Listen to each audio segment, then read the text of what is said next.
All right, so is everyone ready? We got a lot to cover in 45 minutes. David, thank you so much.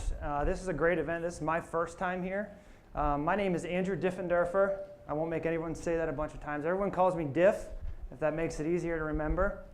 I started in Google in April, but I've spent my entire career in automotive. I started selling cars when I was 18, sold cars for about 12 years. I started as a hydro technician. You don't know what that is? Washing cars at 14 years old at my local dealership. And very passionate about automotive and specifically automotive retail. So Google has created a team, there's a bunch of us, 4, that are here to better understand what your needs are as dealers and partners, and making sure that we're here to kind of give you the high-level trends that you need to go back and be executionable at your dealerships. So I hope today that this sets the stage for all the great things you're going to hear and learn here today. I will be here till tomorrow night. I want to hear from you. I want feedback. I want questions. If there's a question as I'm going through this is open dialogue, so please ask. Be like, I don't understand what you're saying there, or we can elaborate on it further. Sound good? Nod of heads. Clap of hands. Ready? Let's do this. Clap it up. Come on. This is what we used to do. Clap it up. Got to get some energy in the room, guys. All right. Now look at that. There we go. So we're going to go through a quick overview. Has anyone seen the Automotive Path to Purchase study, or some highlights from it? Okay, good. So we're going to talk about every year we do a study specific to automotive shoppers to understand what they're doing and why. Then we're going to talk a little bit about reaching your customers with YouTube and what that means, and how we believe you can structure for success in 2017. So our mission is to organize the world's information and make it universally accessible. So a lot of people ask, well, why does Google care? You guys get money anyway. And the reality is our first and most important priority is making sure that our customers are first. Because if we don't deliver information correctly, quickly, and efficiently, people won't use our product. So we have CSI too. And we want to make sure that that experience is delivered perfectly every time that somebody puts in that search. So here's a quick little recap of kind of where we've come from, and you can see where we're going. When we were trying to name Google, we actually went through thousands of names. The name of the company has now become its own verb in the dictionary. Let's Google it. You can Google it. Work the Google on the internet machine. 6 simple letters on a plain white page. Being able to do searches in any language about any country. When you're putting in a question, they'd finish your question for you. We have been working on organizing the world's information. Our goal is to digitize all the books. Today, Google announced Gmail. Email for everyone for free. Google is mapping the entire world to make it more accessible to people everywhere. Google is jumping into the mobile market. Android was built as an open platform for everyone to use and build on. This is Chrome. It's a faster, safer browser for the open web.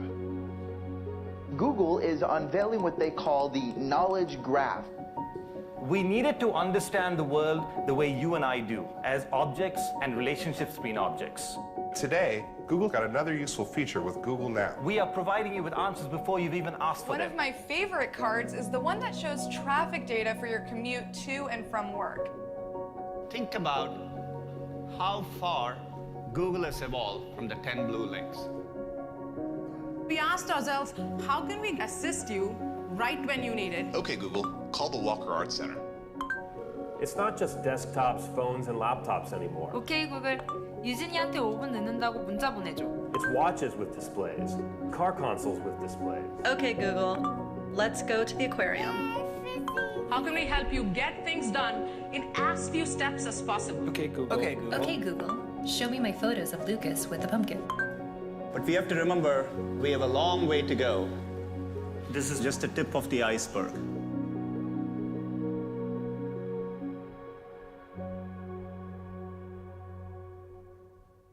So pretty fun, a lot of crazy stuff going on. Has anyone used Google Photos yet? Pretty cool. You can actually say, show me the pictures of Lucas with the orange pumpkin, and that would happen. It actually organizes all your photos in a way that you can universally search through them with voice. So it's pretty cool. Not a plug, it's just a really good tool. It's kind of a little lens into where we're going. And if you look at Google, how we're structured and why we're kind of looking at all this stuff is because on each one of those properties that you see over there, we have over 1 billion users. So when you think about that number and ability to understand what intent is as it relates to something that someone may need in their life, it's pretty powerful. And we hope to do it very quickly and efficiently, but always making sure we're putting the user first. So a lot of people say, hey, Diff, what's next? And I'm like, well, next is here. You know, everyone talks about mobile. Mobile's here. We decided to be a mobile-first company in 2008. And everything we did from 2008 until basically when the new Google Pixel came out, they announced that we're going to be an AI-first company, meaning machine learning. Understanding what people are doing at a scalable rate. So mobile is here. We don't go online, we live online. And everybody here has a mobile device in their pocket, and they're probably waiting for me to get done so they can check something or take a picture. But it's important to understand that this is how our customers are accessing you. And again, it's not coming. It's not going to not stick around. It's here, and it's moving past that. Because everything's connected. Everything we do is connected. Your internet goes down in the house, you know. It's like all you got to do for my kids is unplug the router, and it's lights out. They wouldn't eat for 3 days. But if they don't have internet, it's a big problem. And connectivity is important because it shapes the way that we do our life, the way we do things, the way we understand things, the way we purchase things. Does anyone believe that people research an automobile purchase more than they research a major surgery? Think about that. And what does that mean to us as retailers on how we interact with that customer? So with that, every year, we do an automotive path to purchase study because we understand that consumers' behaviors are changing. That's nothing new. They're taking different routes to get the information they want to make a purchase. So we look at, every year, 5,666, don't ask me why I have 5,700 or 56, that's just the number, of total respondents, and then we look at purchaser paths with Polk.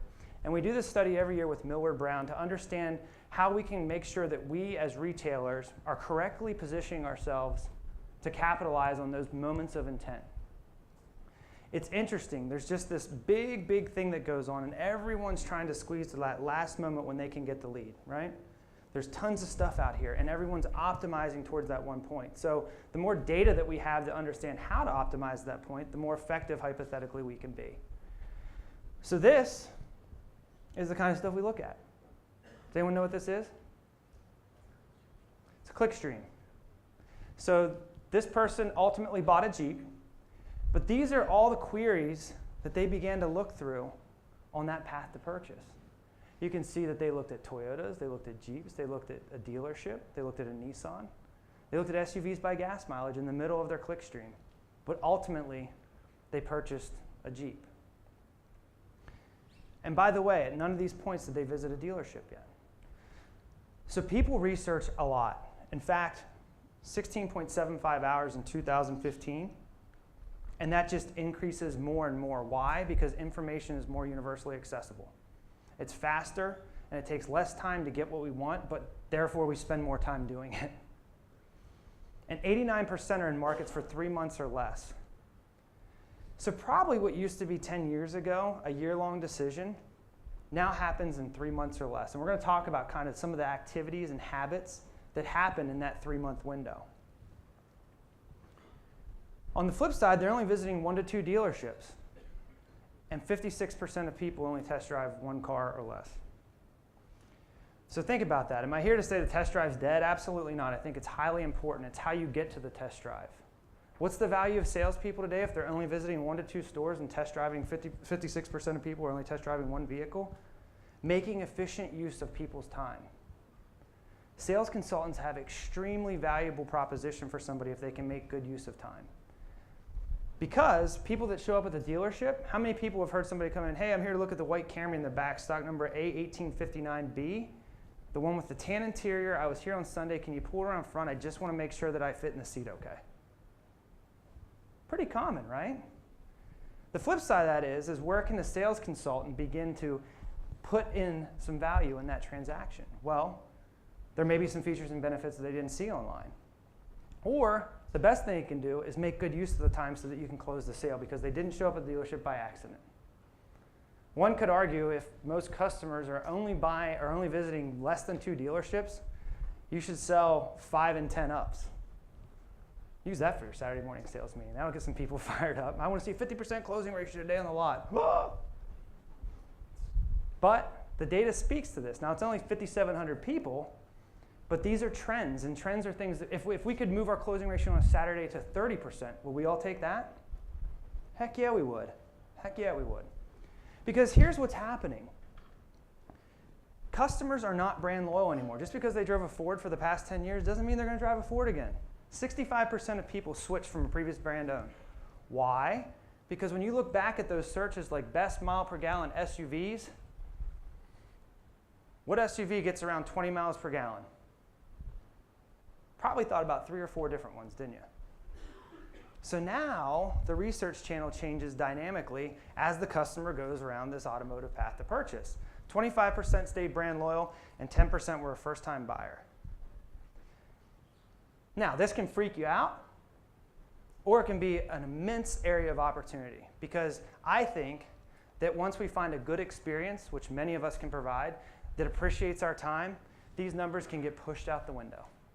Because people appreciate time. Manufacturers make great products. We have great service departments. And we have the ability to influence and make good use of customers' time. We just got to move to that. 75% of auto purchase or research time is spent on digital. My buddy Jason, where's he at?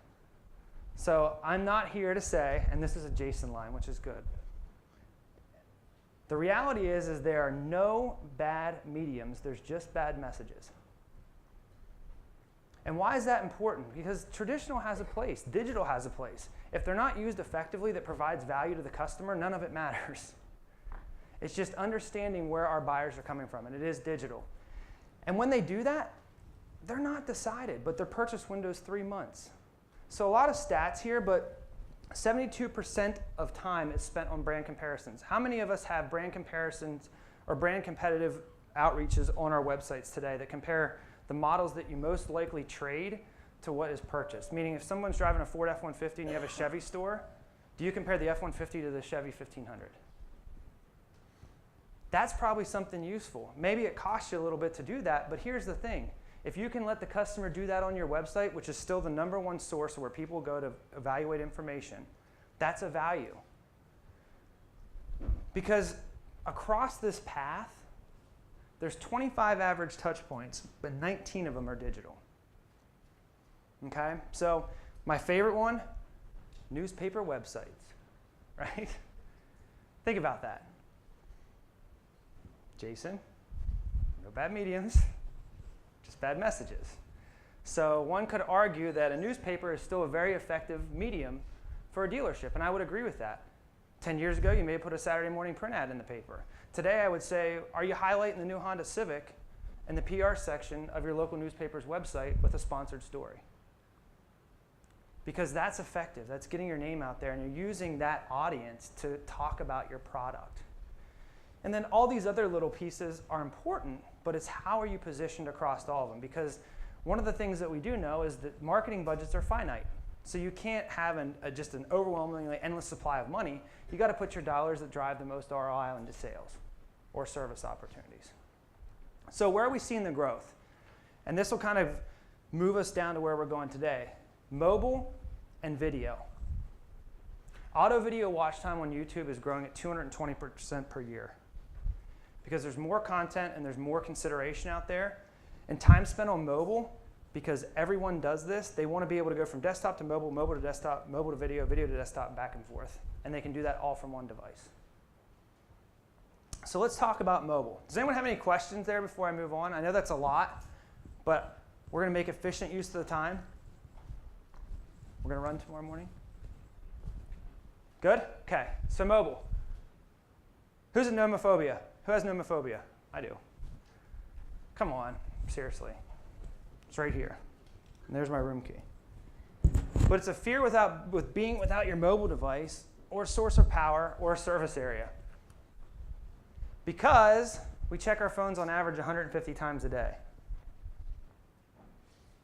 Seem about right? I know I'm probably helping bump that average up myself. Think about how many times you pull down refresh on your inbox a day. Probably about 100 times. And what do? How many people use it for an alarm clock? I know I do. How many people send text messages? Through multiple messaging applications, right? How many people actually use it to make phone calls? Okay. I do sometimes. So this opens up this narrative that many of you probably have heard, but how does it apply to automotive is these micro moments. Again, think about somebody researching an automotive purchase more than they're getting knee surgery. okay? So think about that. How are you going to be there when someone needs something to do something or discover something or buy something? Maybe that's service, maybe that's a part, maybe that's a purchase of a vehicle, and maybe it's just understanding what your brand represents to the local market. So let's talk about micro-moments.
All right, so are we there?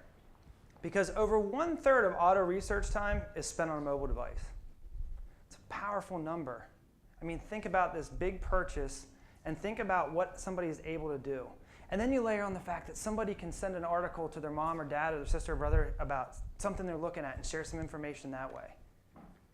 It's pretty powerful because build and price, that can be done. Read articles, yep, did that on the train. Woke up and read some reviews online, yep. Dealership emailed me 3 times with an autoresponder. Yep, check the email, okay, move on, gonna go back online, right? So this all happens very, very quickly as somebody's considering a vehicle. So when we look at this and what they're doing, 71% of these interactions in 3 months prior to a vehicle purchase happened online and on a mobile device. And if you look at that 34%, people said they conducted half the research which led them to purchase their brand on one of these guys.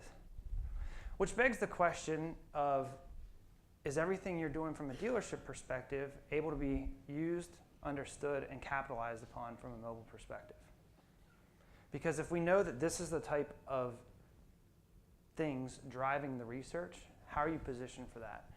Because last year, 54% of auto-related searches came from a mobile device, not a desktop device, from a mobile device. And it's a ton of searches. So we call it auto's magic moment, right? We hit over 50% of the searches around automotive queries came from a mobile device. And people look at pictures, they want to look at brands, because one could argue that it's really not about the reliability of the car, it's about how the headlights look, or how the trunk looks, or the color of the interior. Or maybe I like the fact that the Honda Civic comes in lime green and no other car has that color, so I think I'm going to purchase that because I like lime green, but I want to make sure it looks good. So brand loyalty is important, but being in those moments where people are searching is even more important. 70% of MSRP and list price come from a mobile device. Now you may say, wait a second, MSRP and list price, yeah, that's all good, I have it on my website, but how do you have it positioned from your paid search so that somebody 2 miles from the dealership searching from a mobile device can make sure that they end up on your website? Because if somebody's looking for the price of a car for a specific brand, one could argue that they're probably in the market to purchase something, okay? And 1 in 3 shoppers locate a dealer from a mobile device. So these little things right here, anyone know what they are? Extensions, call extensions and direction extensions, right? 1 click, they can call the dealership. Another click, they can drive to you. Didn't require submitting a lead. You're going to get a lead, But if you understand which ads perform best for driving directions to your dealerships, and I probably would argue that it's service related that does that, and which inputs to search actually lead to the most telephone calls for you, you can assign an ROI number to your paid search budget. And you can apply effectively how many cars you sold from that paid search ad. So these don't cost any money to do. It's just making sure that you're doing them. And then as the cycle goes, every 30 days when incentives change, and are you changing your ads? Are you inspecting your paid search ads the same way that you would expect a disclaimer on a radio script?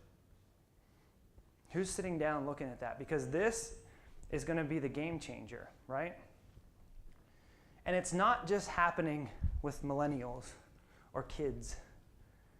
My dad probably does 5 days of voice search in 2 hours on his phone. He doesn't fat thumb anything. He talks to it, and he's like, check this out. I'm like, stop doing voice searches. I get it. It works. It should work. It should be easy. But that 75% of these mobile insights are coming from ages 18 to 44, which is the right demographic of people that can buy cars from you. So how does your search strategy align with your website strategy? And it all talks to mobile to make good use of the customer's time. A lot of pieces, but very, very, very, very important. So we're going a little bit further down this. As I said, if Google would let me, I'd spend every day in a dealership just understanding what the challenges are and seeing if sales consultants are making good use of people's time. So we did a little kind of study of our own. And this is new, so you guys are the first ones to see this. I just got this yesterday. I was like, can I present this? They're like, yeah, sure. So I was like, perfect. So we ran our own internal survey and basically asked people, have you purchased a new vehicle in the past 6 months? After we did that, we got 1,510 respondents. So pretty decent sample size, right? And these are the questions we ask. Did your provider submit a personal contact information? Did the dealership contact you prior to the first visit? How did the dealership contact you? I won't bore you. Basically, we wanted to know, what did you do prior to walking onto the lot? And is what we're saying from this path to purchase stuff actually relevant to how people purchase cars? Because we want to use actionable information to drive results. So, prior to their first visit, 74% of the 1,500 did not complete a lead form. Does that sound crazy? They did not create a lead form. 56% said, I don't want to be contacted. So let's connect the dots. Customers are visiting less than 2 stores. Mobile's driving research. And most customers do not contact the dealership before they set foot on the lot. So what does this mean? Always be closing. Because the pendulum has gone back to phone calls and walk-in traffic, right? But I think from this information, we can say that the customers are probably more qualified than they've ever been. So we better make darn good use of their time when they step into the dealership. Because I can talk to them blue in the face about search and digital and how cool it is, but if we cannot capitalize on that transaction, it doesn't matter. Because you're never going to invest in a product that doesn't drive sales for you, and we get that. But this is critical to understanding success as we move forward in 2017, because these numbers are only going to get higher. If you buy, who uses Amazon? Do you contact the seller before you buy anything? Have you bought anything over $1,000 on Amazon? Probably. Why? Because it got free shipping, right? But the reality is that people do so much research that they will tell you when we're ready to contact, but how are you converting on those contacts, okay? Now, some people did contact the dealer, but here's what's interesting. 48% wanted to call, and 33% wanted to use email. So again, what does this mean? Who's able to have an intelligent conversation in an efficient manner via email with every one of your customers in your database today?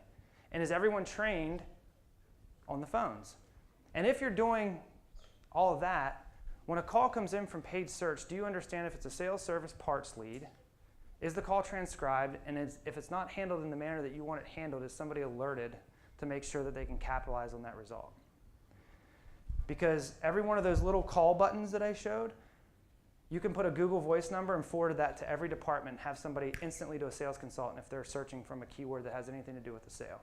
If somebody types in oil change near me and you have a service Google forwarding number, that can forward right to a service director that can answer that call and capitalize on that and be there. Why? Because that's what customers want. If I can get a text message about getting my teeth cleaned tomorrow, we can do this. And it will guarantee you more business. Because once you figure out that formula, you can just feed the machine, okay? So what does this mean for our KPIs? This is where we were, and that's okay. But now we're going back to getting phone calls and walk-in traffic. So we have to evolve, and we have to make sure we're there in those micro moments to convince customers of why we're the right choice for them. Cool? Old mantra, get customers in the dealership. New mantra, bring them to you.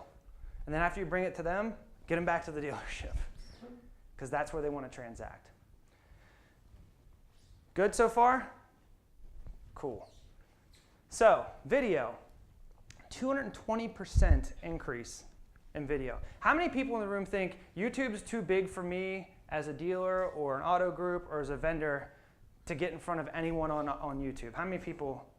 We hear that a lot. Like, what am I going to do with YouTube as a car dealer? I'm too big. Like, I'm not doing a Bud Light commercial for the Super Bowl, right? Well, what's cool is that YouTube allows you to do a lot of cool things as a local dealer, and we'll show you some cases. Because here's the crazy numbers. This is monthly watch time from 25 to 54. So the total time in a month in this age group is 102 billion minutes, which, again, staggering number. And if you look at kind of the top video networks, YouTube is 36 billion of those minutes. More interestingly, that number is only for desktop. So you layer in mobile, YouTube's 35% of all online watch time, but when you put mobile and desktop in there, YouTube mobile only outranks in 18 to 49 ABC, NBC, Fox, and CBS as a way to consume sight, sound, and motion video. So these two collectively are pretty important. So we've had a couple dealers. This is a Chevrolet dealership, Sands Chevrolet. They were spending about $50,000 a month on cable TV, and they threw $25,000 a month into TrueView. Now, TrueView is what I'm speaking of, is the skippable ads. And I know I love TrueView because if they don't watch the whole thing, if they watch 14 seconds, you don't pay. But you get the impression. So it's good value because it forces relevancy of the ads. Somebody sells me an ad for ponytail holders, I'm skipping it. I'm sorry. I don't have any need to tie a ponytail on, okay?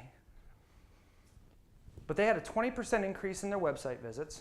They had a 15% increase in walk-in traffic and less than 15 cents per interaction.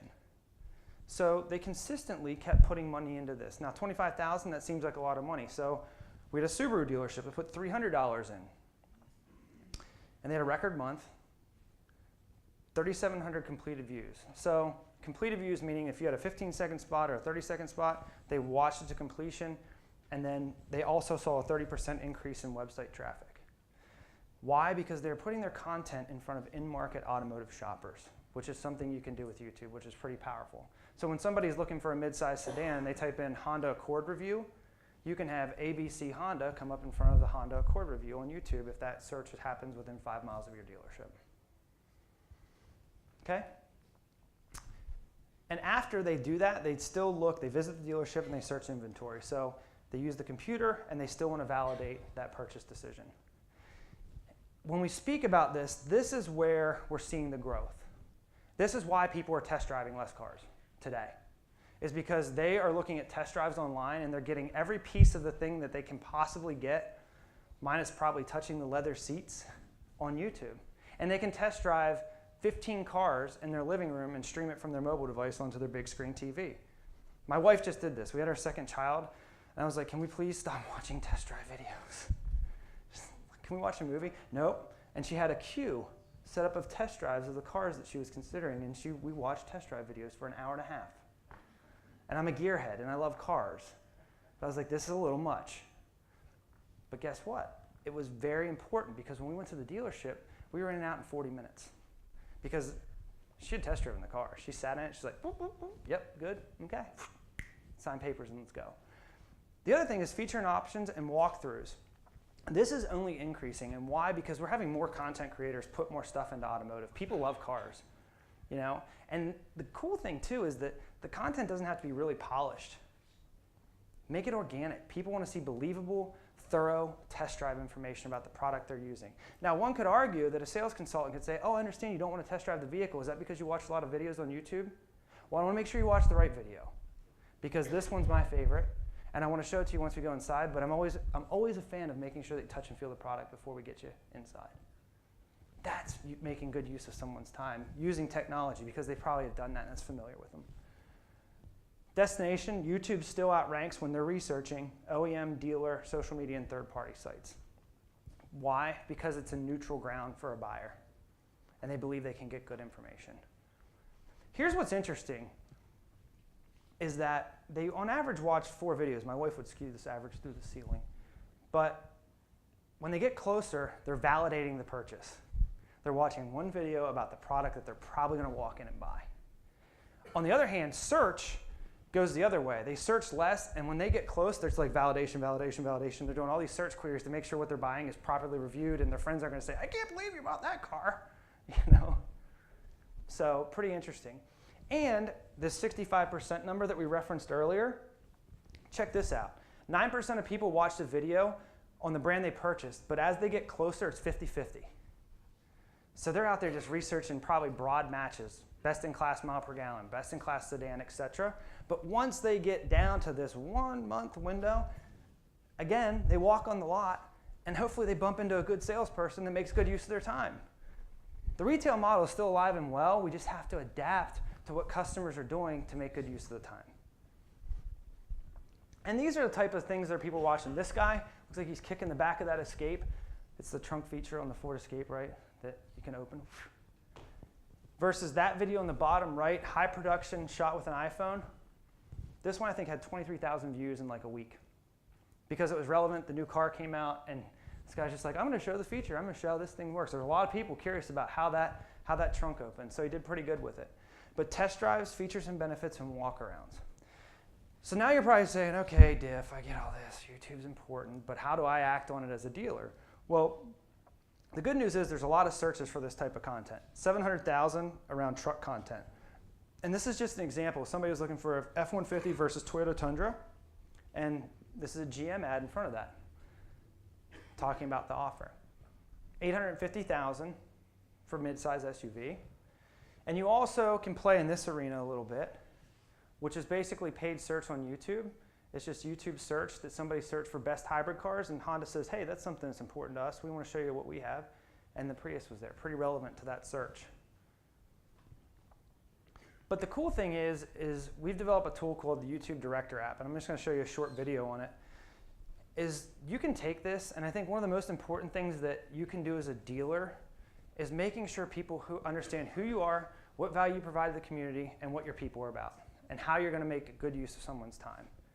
If they're watching and searching, they understand what they can buy the car for. They're pretty comfortable with that payment, whatever that number is, but how are you going to differentiate that experience? That's the value that a retailer provides. So this is a pretty cool tool, and it's for download on the iPhone, so it was developed for iPhone before Android, and everyone goes, why did that happen? I don't know. But it's a pretty cool app, it's free, and here's how it works.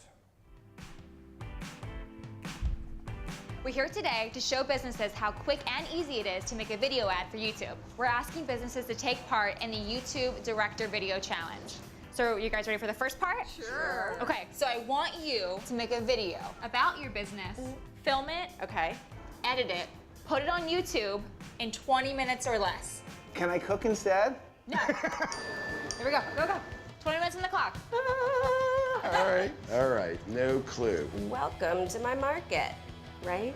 All right. Welcome to Pink. A lot of times you would actually find 8 minutes, Sarah. Oh, and I didn't press play. Those are all 3-second videos? Roberto, do you know how to edit a video? Oh no, I'm trying to figure that out. Can it be on YouTube in 10 seconds? 3, 2, 1. Oh no! So, how was the video?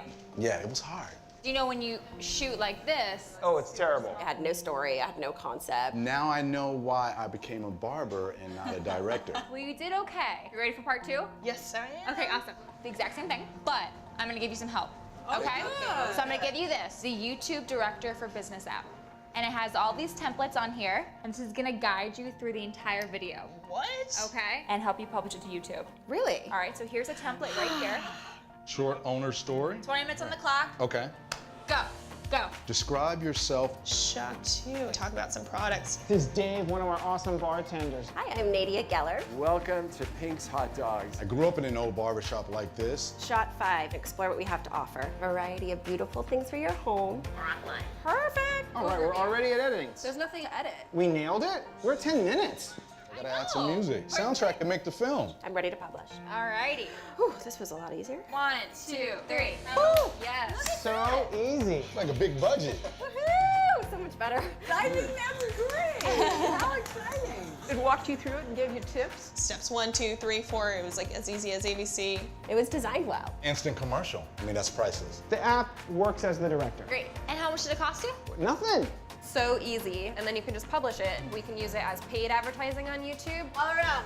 Yeah. Making a great video. Let's go play with the puppies. Yes, let's go. Hey, puppies. Aww.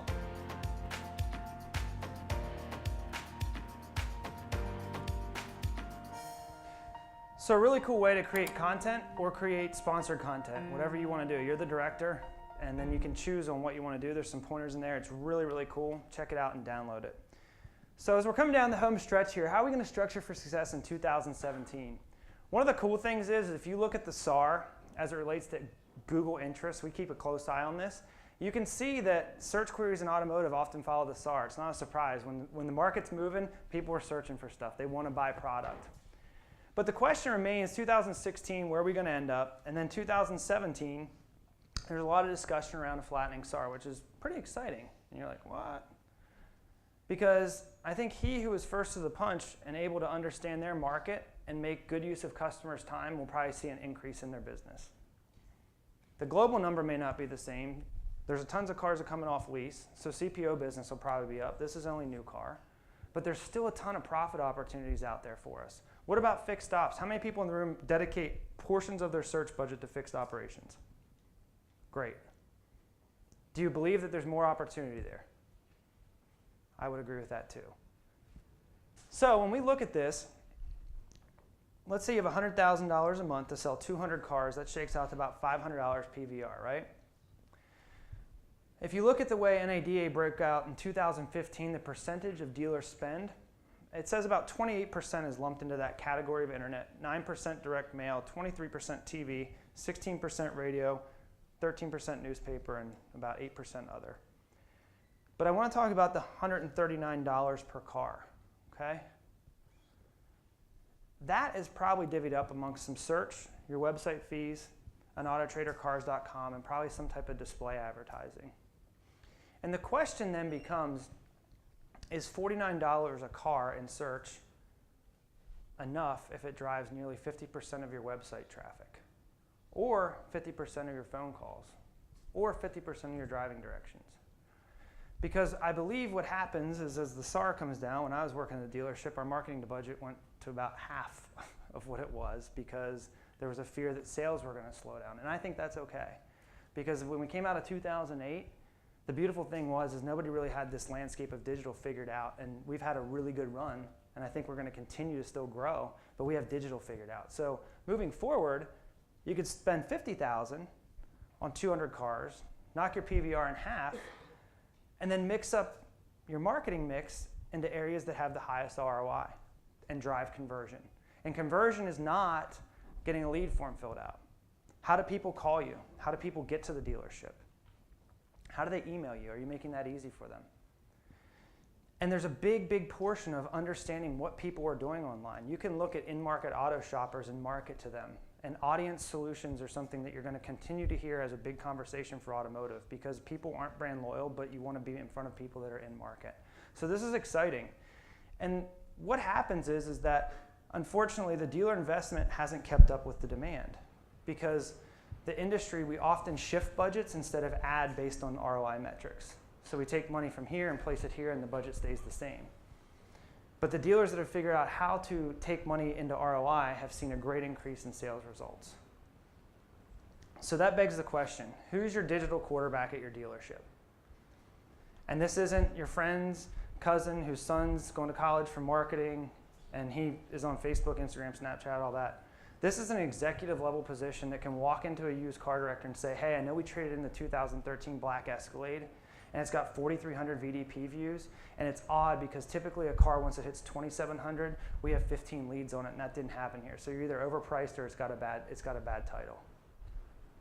And then can walk into the service director and say, hey, you know what, it's supposed to snow in a week, and I just realized that we don't have any winter tire specials up on the website, and we've got a lot of search interest around that. I think we could really drive some of our service business if we just put some of that content out in front of our customers. Which offer would you like to work on? And then walk to the dealer principal and say, hey, I just talked to the used car director and the service director about these things. What's that person worth in the dealership? Because that's where your traffic's coming from, and they need to be able to talk intelligently about the space and intelligently about what's going on online, because it changes every single day. So, to recap, search is still the #1 entry point. There's a lot of opportunity to diversify your budget today, and I would say if you're up against some of these budget constraints, make sure that you're capitalizing on your search budget as the #1 piece of thing to drive sales results, and understand it.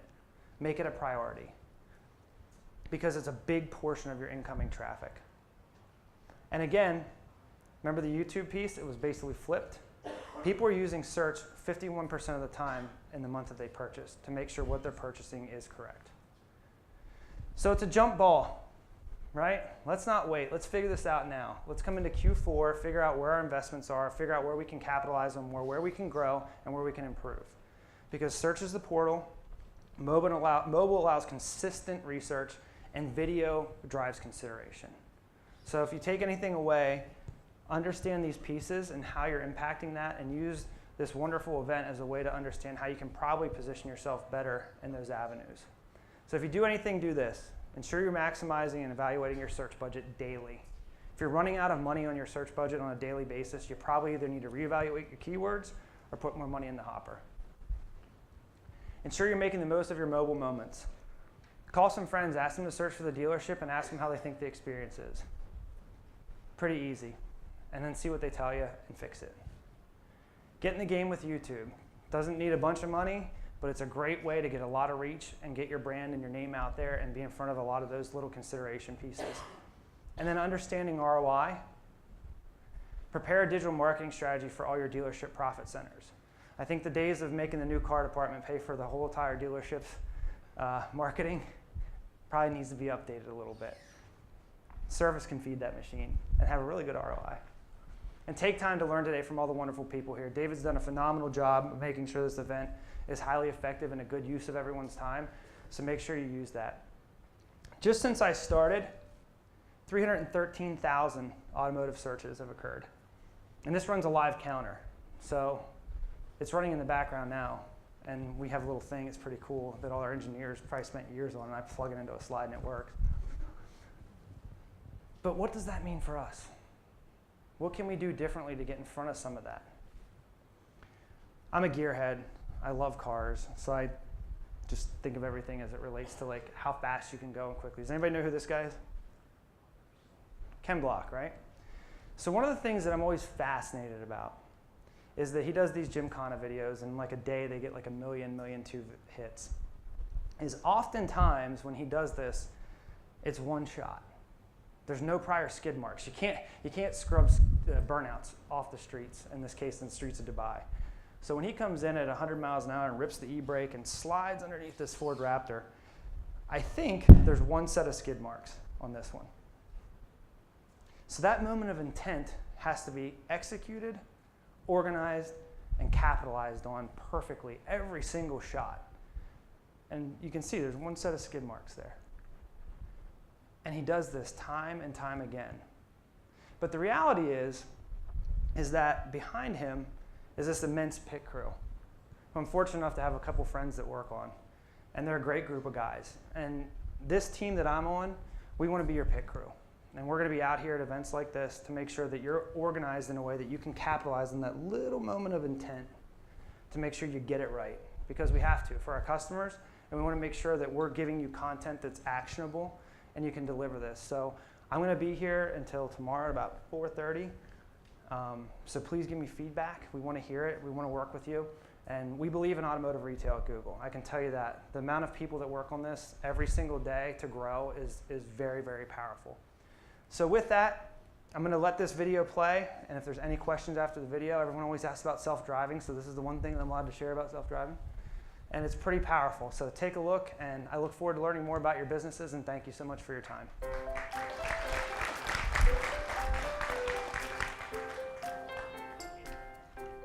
Today, we have something extra special for you guys, and you guys will be some of the first people outside of our team and outside of Google to ever ride in it.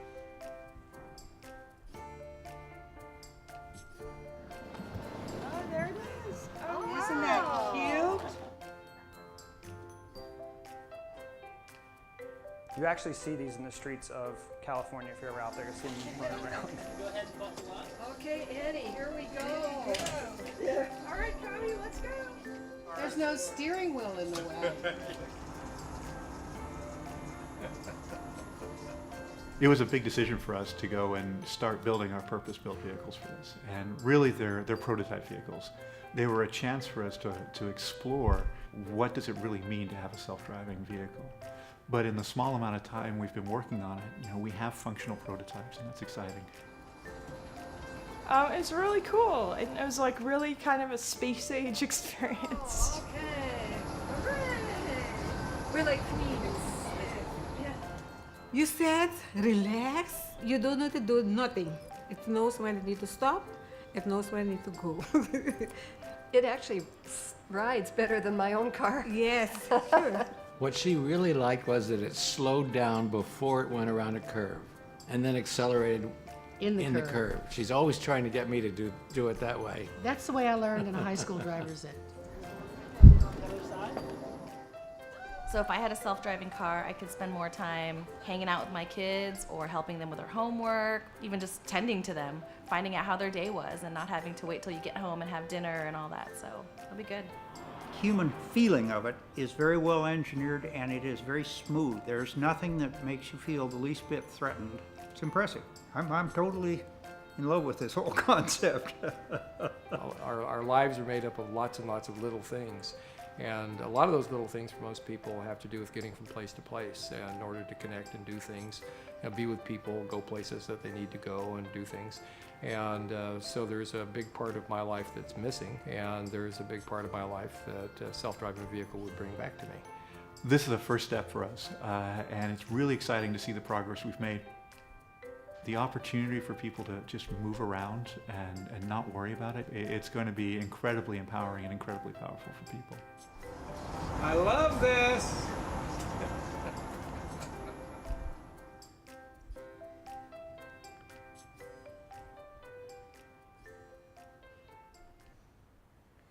So that's it. If you have any questions, that's my email. I try and get back to people as much as I possibly can. So we're here for you. Thank you again for the time. Appreciate it.